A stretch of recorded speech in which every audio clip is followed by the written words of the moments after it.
this article on Polygon, and other podcasts and other YouTubers have spoken about this. This is not a brand new story. I'm always kind of late to the party with this kind of stuff. This I'll read some of the article here, and you may have heard about this already, maybe not. This is on Polygon.com. As you can see, the headline being Sony patented AI generation video game tutorials this year, and it sounds like a nightmare. This is where I disagree. Struggling in that PS5 game? Don't worry, a ghost player trained on YouTube and Twitch will help you. Now, just reading a little further into the Polygon article here, tutorials might well be the bane of the video game industry's existence. Teaching a player how to do something is surprisingly difficult to do. Even if a developer crafts an educational and entertaining tutorial, there's no telling whether the player will find it. It happens to me all the time. Try it or pay enough attention to learn from it. When was the last time you actually used PlayStation 5's built-in game help feature? I didn't even know that was a thing. I know I get texts on the PlayStation app, hey, you can get help with this and that. Perhaps this is why Sony has been exploring new ways to get players on the same page, with this time with AI. As spotted by Boing, whoever that is, there's a Sony patent dating back to April of 2025 that seems to have gone under the radar despite its curious premise. In it, Sony proposes the idea of ghost assistance, where the game session connects to an artificial intelligence engine. This engine generates what Sony calls a ghost character, who will basically show the player what needs to be done in that specific portion of the game. Continuing here. I'm not going to read much longer, just maybe a couple more paragraphs. This is what the patent is saying, and I quote, according to this Boing person thing, I don't know. The interactive actions by the ghost character are configured to progress the ghost character along an interactive path of the game, the patent reads.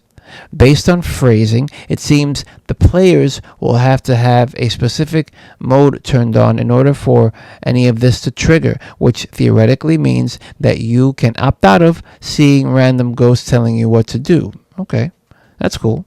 Players will also be able to control how much help the ghost AI actually provides. The AI guide might guide the player with an overlay of what needs to be done, or it could give the player examples of the specific button inputs needed to progress through the game. The ghost can hold an interactive conversation with the player using natural language, like you might when speaking to AI like Grok. And of course, the ghost can simply do whatever you need for you. I saw this, right? So I saw this and I thought, I heard this story, like I said, listening to the podcast that I normally listen to, and I thought this is fantastic. And the reason why I thought this was fantastic is there's a lot of great games that I love to get to, love to play.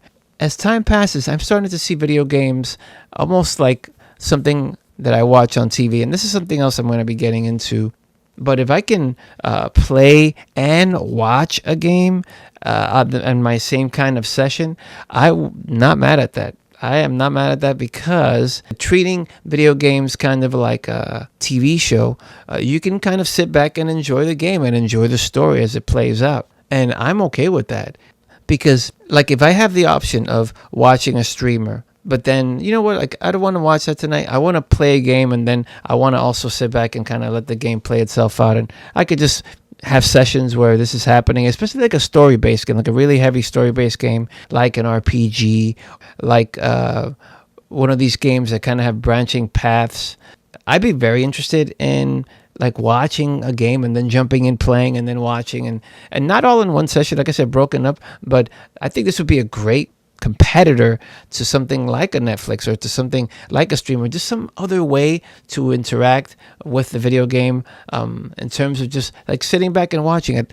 In the past, I would think like, why would like Twitch or even YouTube, like why would somebody want to watch somebody else play a game? Don't you want to buy a game to play it? But now, in terms of investing time into playing a game and something like that, if people that I follow, YouTubers or influencers or podcasts that I follow, are all talking about this great game, let's say an example like Clair Obscura, if I can have the game there, like I buy the game or stream it like from one of the streaming services, like a Game Pass or something, and I can play the game, and then I want to maybe just chill and like, let's say I'm in the kitchen and I'm playing the game, and all right, so now I'm going to go ahead and cook or something like that, or I'm going to start preparing food. Let the game play it by itself, and I could kind of just like half pay attention like I would, like I said, like a TV show or something like that. I'm not mad at that, and I think that I would probably enjoy more games that way. So I think this Ghost Player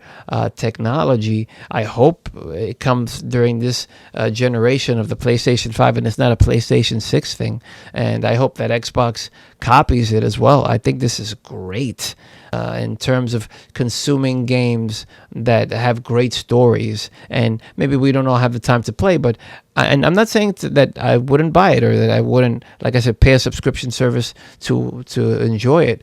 I think this is great. I think that's like the next evolution of making things more accessible to people, making things more easier to consume.